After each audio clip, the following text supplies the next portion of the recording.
अथवा दाखला number 23 चतुष्कोण x Y Z W एक वर्तुल ने परिगत है जो एक्स वाय बराबर 3.2 सेंटीमीटर वाय जेड बराबर 8.9 सेंटीमीटर और एक्स डब्ल्यू बराबर 4.5 सेंटीमीटर हो तो जेड डब्ल्यू शोधो।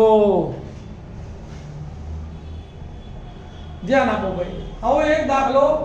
પૂછાય છે તો અહીં ચતુષ્કોણ x y z w એક વર્તુળને કેવું છે પરિગત છે એટલે કે વર્તુળની બહાર છે। ઘણીવાર એવું પૂછાય કે ચતુષ્કોણને અંતર્ગત વર્તુળ આપે કાં તો વર્તુળને પરિગત ચતુષ્કોણ આપે બધું એક જ છે।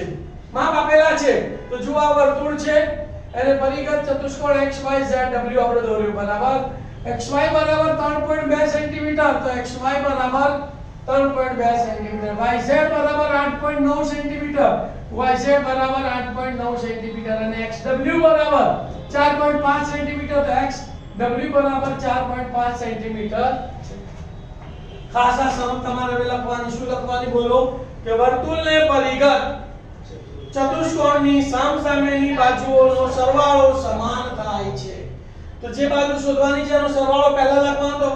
w z w શોધવાની છે તો પહેલા આ બેનો સરવાળો લખીશું પછી આ બેનો તો માટે સૂત્ર શું આવશે બોલો xy zw બરાબર xw yz। પહેલા yz xw લખો કે xw yz લખો કોઈ ફરક પડતો તો માટે સૂત્ર શું લખ્યું બોલો આપણે xy zw બરાબર xw yz એમાં તો મૂકું છું xy ની જગ્યાએ 3.2 વત્તા zw શોધવાનો છે બરાબર ના બરાબર xw ની જગ્યાએ 4.5 વત્તા yz ની જગ્યાએ 8.9।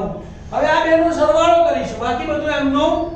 એમ તો માટે 3.2 વત્તા zw બરાબર 9 ને 5 14 નો ચોકડો વધી પડી 1 દશાંશ ચિહ્ન ના દશાંશ ચિહ્ન 4 ને 1 5 8 ને 5 13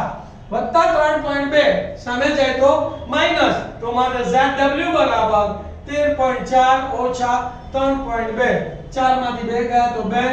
પોઈન્ટ ના પોઈન્ટ 13 માંથી 3 ગયા તો 10 તો મારે zw બરાબર 10.2 સેન્ટીમીટર જવાબ લખી નાખવાનો zw બરાબર 10.2 સેન્ટીમીટર છે।